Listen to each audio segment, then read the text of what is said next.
And welcome to the Crawford Podcasting Network for another episode of Rell Good with my good friend, number 40 out of Riviera Beach, Florida. He's Richard Rellford, two-time Big Ten champion for the Wolverines. We've been doing this for over 3 years now. We have a great time, and we have a special guest we're going to introduce here in a second. But happy birthday, big fella. 59. So can you do the reverse dunk like you did back in the mid 80s? Yo, I wish I could. I don't think so, but I appreciate the wishes, man. Yeah. All right. Well, our special guest is indeed a friend of both of ours. He's been a longtime friend of my family. His family is absolutely spectacular. The Valentine family. His wife Kathy taught two of my kids at White Hills School, Cody and Taylor, and special family with two wonderful sons. He's Carlton Valentine. We call him V.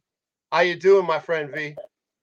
I'm doing great. It's great to be on here with the birthday boy, Richard Rellford, and you guys, man. Thanks for thinking about me, man. It's always good to chop it up and share great times with you guys, man. Yeah, well, V. I mean, obviously, Michigan State is Saturday night, and we just got word it's still on Saturday night. The tragedy would happen.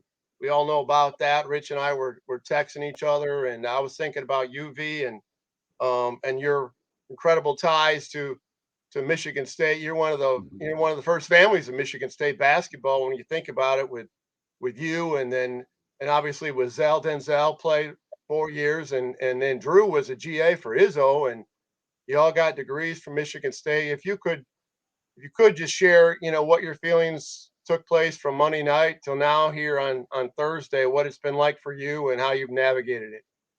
Yeah, well, first of all, man, I was terrified. Because all the places where the gunman went in and shot, and I mean, those are places where I was. Yeah. Like those are places where my sons took class. You know what I mean? Those are places where I walked for 4 years. My son walked for 4 years, Drew for 2 years. And I was just absolutely terrified for the student there. Let alone it be, my alma mater, but just for being a parent in general. When you send your kids away to school, you send them away to school. You send them away to a safe place, a place where, a lot of, it's higher learning, education. They have fun times, extracurriculars, and for something like that to happen, man, it was really tough, man. It's been texting with a lot of people, catching up with a lot of people, Michigan State alumni, and just awful, man. Just awful, man. I saw they had a vigil yesterday. Yeah. They said more than 40, 50,000 people showed up to the vigil, and just an amazing sight, man. I tell you, this gun violence in this country, man, is out of control, man. And it is. Not going to get into politics and stuff like that, but man, I was just absolutely terrified, Tom. Yeah, no, I know, V, and it's I don't even think that's political because I mean it's just reality. I mean we can't. You go into Myers and my head's on a swivel. I'm looking for what actually do I, if a gunfire comes from behind me, where do I go? If it's from up here, where do I go? I mean, it's a wicked place we're living in right now, but it does put things in perspective. And I think in the sports thing, and Rich, I think I sent you that photo of the Rock, our Rock, Yes. in Ann Arbor, Yes. over in Washington on Hill Street, and then also the vigil at the Diag on last night in Ann Arbor. That maize and blue people are bleeding green and white, and that's got to make you feel good about your alma mater. Well, not only that, I want to say my condolences to the students and the families of the kids that got hurt and killed in Michigan, in Lansing. My son was there last weekend. Wow. My son came down to hang out with some of his friends in Lansing, and I told him, I said, when you go places like that, let me know, because we have friends there. I got you there, Tom. I got V there. So I want him to be able to have somebody, if anything go down, he can go to.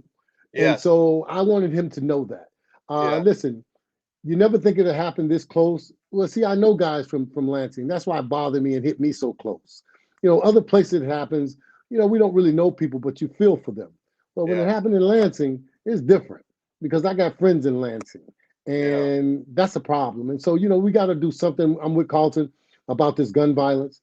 And It's not a black problem or a white problem. It's a world problem. It truly is, and V, I want to put yourself, I mean, we're going back in time, but I mean, so you're obviously familiar with that Michigan State basketball program and trying to walk in their shoes, what it's going to be like. I don't even know if they practice. I think there was unorganized practicing going on, but nothing formal. Now the school is getting back into some kind of functionality today, but how do you think this is going to galvanize or dishevel this Michigan State team when they play the rival on Saturday night, V? Yeah, it'd be very tough for me to play, to be honest with you. But I think they're gonna move forward together, and they're gonna try to galvanize. But hey, the note the guy left was saying that hey, we're not done. It's 20 more like me. Yeah, And we're going to destroy Lansing. You yeah, know? yeah, I mean, that's nothing to play with. So right. I think Coach Izzo will do a great job of getting the guys together, galvanizing them, and it'll pull people a little bit tighter together. Don't know how they're going to play, with a lot on their minds and their hearts, but I'm sure Coach Izzo and his staff are doing a good job with the team at this time, getting them ready to play. Probably, it's always the biggest game of the year when you're playing Michigan. Regardless, you can throw the records, whatever. But anytime Yeah. you're playing your rival, it's the big game of the year. So Coach Izzo's got a lot of work to do to get the guys ready to play.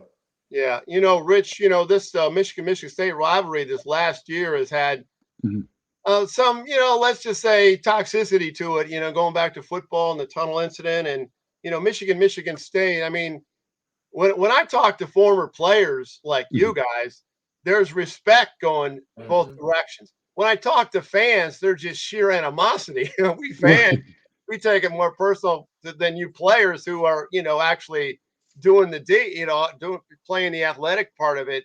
And I know when you played Michigan State, Rich, and you had some mixed results on that. You had a great situation your junior year when you swept Michigan State, but then you won back-to-back Big Ten titles. But your senior year, so that would be V's sophomore year. My guy swept you with Scott Skiles, and the 40 points up at Jenison. I remember that game vividly. And so, what does Michigan State mean to you? And when you think back to that rivalry, Rich? Well, see, unlike the Ohio State rivalry, where I just hated everybody in Columbus, in Lansing is different because I saw those guys in the summertime. Yeah. So it was always a mutual respect because we knew a lot of those guys. They, some from Detroit, some from Lansing, and they could play. And so we had no problem with those guys. I just think that the animosity you shouldn't have to have that because it's a sport. We all love sports, and I don't mind competing hard. Competing is always good. But when it comes to hate, I hate nobody in Lansing, but I hate everybody in Columbus. Yeah. He's honest, Hey, V, let's go back. Your freshman year. I would remember that game vividly. It was a snowy night at Chrysler. And so you're a freshman, and Michigan had started to get on a little bit of a roll. And you guys ran into a buzzsaw. And I do remember one play in this game, which really, and Richard will remember it, when Skiles jumped on your back when you're going in for a breakaway. I mean, Michigan State's down like 30, and but I looked at. I mean, I thought Rich. I thought you were going to go crazy, but you knew Skiles, right? I mean, that's exactly why I didn't go crazy because that was my dude. That was my guy. As crazy as he was, and we've talked about this before. I used to listen to Gary and Antoine talk all this smack before we played Michigan State against Scott Skiles. And me knowing Scott from the summertime and things like that, I used to always say to them, yo, fellas, y'all are great players, but always respect the guy that's playing across from you, especially in Lansing, because, we ballers. And Scott would give them numbers, and I would laugh. Yeah, we may win the game, but boy, we talked a whole bunch of trash to them afterwards. What that Scott Skiles did to them, you better believe it. Hey, V, why don't you talk about the payback game when my radio colleague Jack Evelyn goes down and gets a quote from Antoine Jobert about who's the best guard in the Big Ten. He runs it back to Skiles. feeds them that little nugget, and then Skiles lights up Michigan with 40 points. I mean, talk about that game, V. I mean, you blew out the Wolverines, who are the eventual Big Ten champions. Well, you know what? That's amazing because Scott, a lot of people don't know, Scott would go play anywhere, anytime, any place. He would go play in the playgrounds in Lansing and East Lansing and play basketball. We used to go down to Valley Court. Oh, yeah. And play basketball. He would pick me up in his Lord. He would play anywhere there was some competition. Scott was going. He wasn't afraid of no brothers. He wasn't afraid of nothing, man. He would go at guys and he was just he was cut different, man.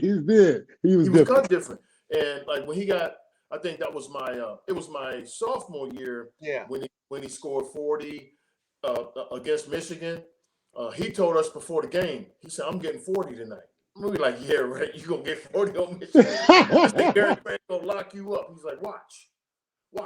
And he turned in. It was like when he stepped on the court, he transformed into something different. And that was one of the most amazing performances I've ever seen. No 3-point line. Let's remember that. That's right. Yeah. That's right. 3-point line didn't come into the next year, but that dude was unbelievable. He scored 45 at Minnesota. I mean, yeah. He would do it anywhere, anytime, any place. He would have had 60 in that Minnesota. I mean, Emily and I talk about that game. I mean, they've looked at the tape on that. He would have hung 60 on Minnesota. That, Listen, at the 3-point line. And that was like 1 year later. I mean, at the 3-point line. But, V, okay, Rich, let's go back to the quote unquote payback game down in Ann Arbor. And all of a sudden, like, I don't know if it was Vernon Carr, DJ, Daryl Johnson, and, it wasn't just Skiles. They blew you out again, Rich. I mean, what the hell's going on? DJ played well too, though. Yeah. DJ was tough too. I think people sleep on DJ because he wasn't, the popular guy or the one they talked about. DJ could play. Yeah. And Scott had a good compliment with him. Gary and Antoine would tell you they knew that when we got ready to play Michigan State, you got to come with your A game. You couldn't come in there thinking that you was going to walk them. That was never our thought. We always had to know we was going to have a tough match. Yeah, and that was, Michigan State. I mean, I don't take offense to this, Rich, and I'm a Michigan guy, but I mean, I think you could have played them 10 times. I think they would have beat you 10 times. It just was not. Well, we say 9. A good matchup. Not 10, 9. We'll give you 9. Okay, 9. Okay. I'm just saying, even though you're Big Ten champs, it was not a good fit to play Michigan State that year. You weren't wired for it or something. Well, no. They had our number at that point. Well, yeah. They had our number because, people don't realize how guards dictate games. Yes. Scott Skiles dictated that game. Yeah. Because Scott knew. See, Scott had the green light too with he coached. When you got the green light, you can do whatever you want to do. Yeah. And Scott knew I can shoot 30 times and they couldn't do nothing about it. Yeah. And he went at them. And when I told you this before, Tom, Gary Grant was one of the best Big Ten, one of the best defensive players in the Big Ten I had ever seen. All the time. Scott Skiles dismantled him. Yeah. Because Scott used it. See, everybody think you got to jump high. You ain't got to jump high to beat nobody. Scott Skiles mentally beat them because he outplayed them. And they knew it. And they would tell you. They'll tell you now. Well, he looked like he drove a beer truck. I mean, he was. He drove everybody crazy. I mean, he was Michigan people couldn't stand Scott Skiles. What was it like playing with Scott Skiles, V, from your standpoint? What was that experience like? Yeah. He's probably my best teammate who I've ever played with because he worked harder than anybody. I mean, like Rich said, you don't have to run fast or jump high. This guy used to go and he used to win sprints in practice, and he was not fast. He was the first guy to dive on the floor. He was the first guy to grab a guy's jersey if you weren't doing the right thing. I mean, he was like the best teammate that I've ever had. I remember one year in preseason conditioning, coach is killing us. We're running the stairs at Jennison. We're jumping heavy rope. We're running sprints, and guys are throwing up in the trash can, and everybody's tired. And coach said, "Okay, bring it in." We bring it in, and then guys are huffing and puffing. And Scott's standing up straight, and he looked at Coach Heathcote, and he said, That's all you got, coach? Back on the line. And everybody went back on the line, and we ran some more. It was like everybody started screaming, and we kind of galvanized. That was that There year, you go. 85, Wow. 86 year. Because guys was ready to quit and fold, but Scott wouldn't let us quit and fold. And that's the kind of teammate he was. That's why I said, I've had great teammates at just about every level, but he's probably the best teammate I've ever had. Yeah. And that team of yours, and I was actually, Tina and I were down at Dayton for your win over Georgetown with the wraparound pass to Larry Pollock. That I remember that one. We'll talk about that like forever. But and then you go to the Sweet 16, V, and yet you got screwed by the clock. I mean, that team, I think, were you playing Kansas and yeah, who eventually went on and a couple years later they won the national championship. But what I mean, did you feel at the end of the year you guys were playing about as good as anybody in the country? Yeah, we had rhythm. Like Rich said, we were playing together. We had rhythm. I never really went back and looked at that Kansas game. We played Kansas at Kemper Arena. Yeah. So 23,000. And let me just say this. Now, being a coach and a former player, we had our chances to win the game. We missed free throws, which allowed to go into overtime, and we lost that game. Yeah. I look at the clock. A lot of people want to look at the clock and point fingers and make excuses. No, we had free throws to seal the game. Mark Brown on the line. He missed free throws. Barry Fordham missed a couple. I mean, we had chances. You know what I mean? And being a coach now, you can really look at that and say, hey, the clock stuff. No, you had a chance to win the game.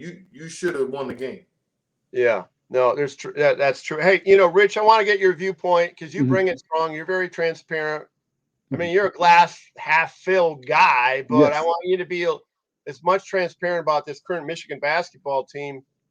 And I'll be honest with you, with Hunter Dickinson on Tuesday, I'm not into the wearing the mask and taunting and he graduated from the same guy or same high school as the guy below you. I mean, Highsfield DeMatha High School, so V's got some tie into him. But I mean, where are you at with Hunter right now, Rich? As far as kind of the taunting the crowd, calling on a podcast, calling Wisconsin fans scumbags. I have a difficult time with that. Where are you at with that? Well, the taunting and the talking of the teams, we didn't do that. We didn't have to do that. Mm-hmm. You didn't have to do that. That's exactly it. Where you get them at is on the floor. Let your game do your talking. Yeah. The one thing I got a little upset about, Tom, was the scumbag thing. Yeah. Because I think it was because of the situation with coach from Wisconsin and Juwan from a year ago. That's why I think that came about. In the Big Ten, we ain't got to call nobody names. You ain't got to call nobody names because you know what? Everybody in the Big Ten gonna bring it every night. So they don't care about you calling no name. That if that's what you need to motivate yourself, then we got some issues. Well, V, tell me about the dynamic, V, from your standpoint, the Michigan State game in terms of trash talking in the mid '80s. When did Judd not put up with that crap, or where were you guys? I know Skiles obviously and Antoine, they had their own little thing going on, but other than that, was there anybody else? No, not really. Because like Chris said, we saw each other in the summer. We used to play in the Sandy Sanders summer league. Sandy Sanders, there you go. Yeah, that's it. And I ran into all them guys, man. Them guys were like real cool. I mean, and I seen them guys coming down to Duels and Sensations and hanging out in the summer. Corey, Antoine, and stuff like that. And we used to, dap it up, chop it up, whatever. Everything was cool, man. So as far as getting in the trash talking like that, I think Scout used that for. I mean, that's the way he motivated himself. But as far as other players, I mean, we wanted to win, they wanted to win, and we just played the game on the floor. So I never. Matter of fact, like Glenn and Mark Hughes, them guys, like them some of my best friends in life, man. Yeah. Even today, when I talk to Mark, or I see Glenn and stuff like that, man, everything's everything. Yeah. Yep. That's how we are. Hey, Rich, where are you at with this Michigan team right now? I mean, the 2-game skid, the offensive. I mean, offensively, they look discombobulated when it comes to crunch time. Obviously, there's 7 games this year they've lost by 5 points or less. And we talked about when we had Wayman Britt on here, the offensive rebounding. I mean, Wisconsin was ranked 357th in the country. There's only like 380 teams, right? Right. And offensive rebounding, they out-rebounded offensive rebounding Michigan 15-8. I mean, what is that? Just lack of hustle, and does that irritate the hell out of you? It irritates because V can tell you this. Rebounding is effort. Yeah. You gotta want to be a rebounder. Mm-hmm. But my problem with Michigan isn't just the rebounding. Carlton just told you, easily, it's free throws. Yeah. We can't hit free throws. Oh yeah. Down the stretch, we lose. Listen, we had a chance to beat Indiana. We had a chance to beat them. I know. But you don't because you miss. We missed 4 free throws. Yeah. Jet missed 2. Hunter missed 2. Yeah. And Can't beat good teams like that. Yeah. Cheddar missed those 2 after the dunk. He could have had an and 1. Right. Cheddar missed 2. It's ridiculous. Hey, V, talk about this Michigan State team. I know the dynamic is going to be a little strange, what transpired, but they're playing. You know, one thing about I watched them against Ohio State, and that they're playing that Spartan dog defense that's going to drive Michigan crazy in the half court. Where are you at with these 3 guards that currently? Joey Hauser, where are you at with this team? And do you think they're about on the threshold of getting in some rhythm and having a run in March? They're playing pretty good right now, and the thing is they just got to be consistent. They got to come out and do it every day, and that's one thing Coach Izzo always talks about is that bring your lunch pail to work every day. Yeah. And so when AJ Hoggard, I mean, he's a heck of a defender. Tyson Walker, great scorer. Yeah. You know, Hauser's starting to shoot the ball better. That's the difference. Yeah. You know, I always say when you have inexperienced players, you're going to have inconsistent play. I see Michigan is struggling with that because, like Rich said earlier, those are inexperienced players. All his players are in the NBA now, and they've moved on. So, you know, I watch it with my son Drew's team. Inexperienced players give you inconsistent play. They won't be the same every night.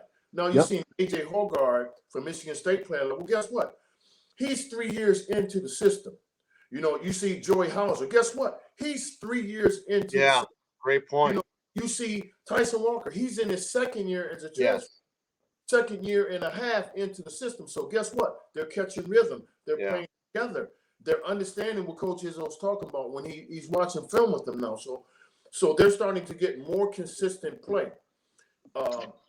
Will they continue? That will remain to be seen. You know, you got to go up into Chrysler and play against your rival, and that's never easy. And, you know, I don't agree with some of the things that Hunter Dickinson said, but he's a hell of a player. Yes, he is. If he brings this game, and shuts his mouth and plays, I mean, there's no one better in college basketball at that position. Yeah.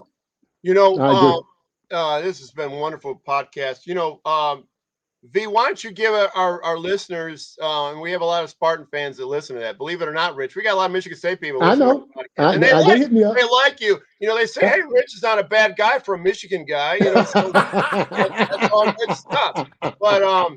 But why don't you update us on how Drew's doing at Loyola? Yes. And also how Zell's doing. And you know, he started with football. He's been playing up in Maine. Can you kind of give us an overview of that, of your kids? Yeah, Drew's in his second year as the men's basketball head coach at Loyola Chicago. Last year, he won 25 games, went to the tournament, won his conference tournament. He had a good year. This year, they're struggling pretty much. He's got 11 new players. And they moved to the Atlantic 10 Conference. They're not in Missouri Valley anymore, so they're playing different competition. They've been struggling. They're in last place in their league, but they've won 2 of their last 3 games, and they're trending in the right direction. The same thing with them, inexperienced players, inexperienced play. And, you know, it's you never know when it's going to turn. You never know what's going to turn. Denzel is in his 7th year, believe it or not. Year 7 professional basketball. Played 5 years with the Bulls. And then last year he was with Cleveland and Utah. Ended the year with the Maine Celtics. The Boston Celtics signed him in the beginning of the year. But they were so deep, Brad Stevens said, hey, man, we don't have the room. You know, you're not going to play. We know you want to play. Why don't you go down and play in Maine? If something happens, we'll give you a call up. And Zell's just like enjoying basketball. And he's playing over 30 minutes a game. Yeah. Averaging like what, 15, 15, 8, and 8. The normal Denzel stat line. And matter of fact, me and my wife, we were just there this past week. I saw that. We went to see a couple of his games, and we drove down to Amherst to watch Drew play UMass and get him. So Family's doing okay. You know, everybody's healthy. You know, the problems we have and are nothing compared to what's going on, what happened in Michigan State and what's going on in this country, man.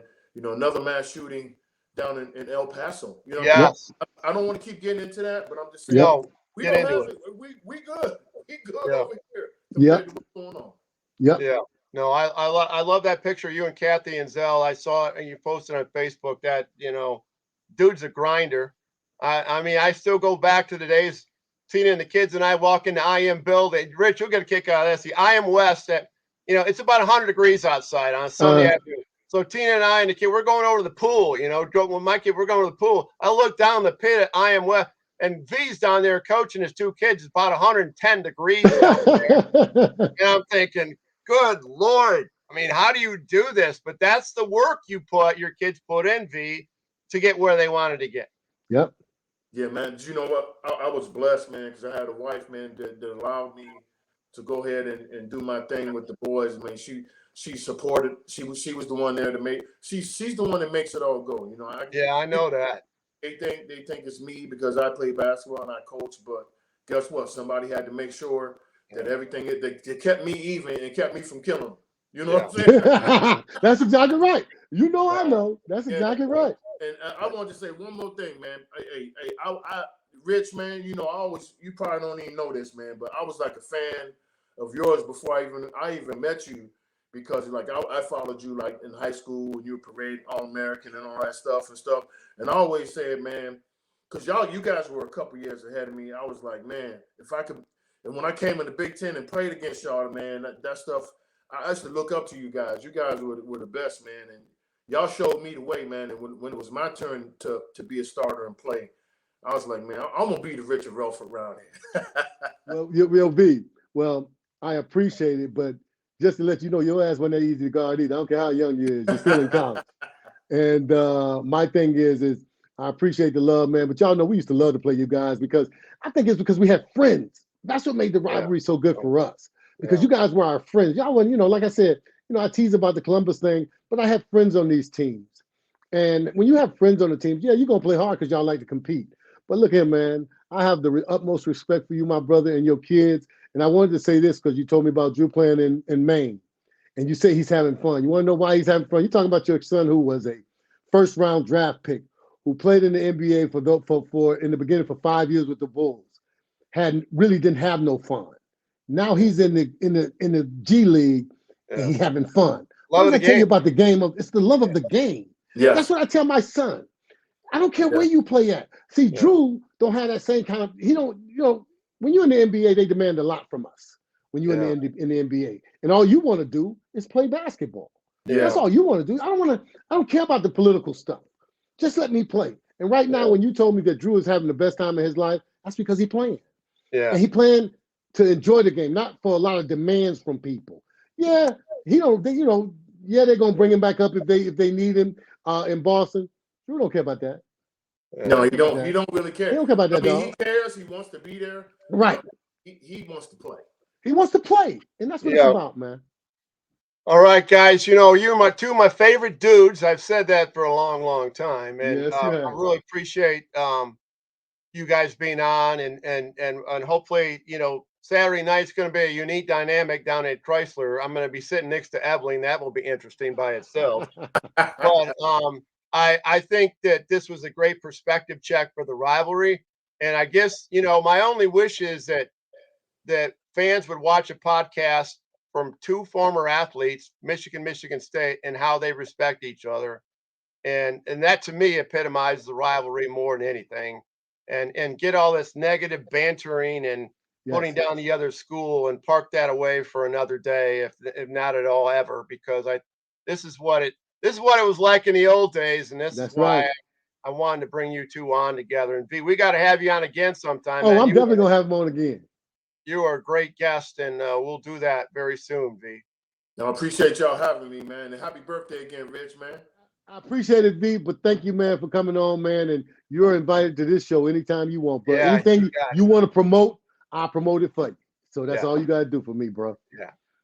So when Michigan State's about ready to cut down the nets, you know, in a national championship this year, we'll have V on that year. Yeah, no. Listen, if we ain't there, and he there, I'm okay with that. Hey, if you know something I don't know, let me know so I can go to Vegas with it.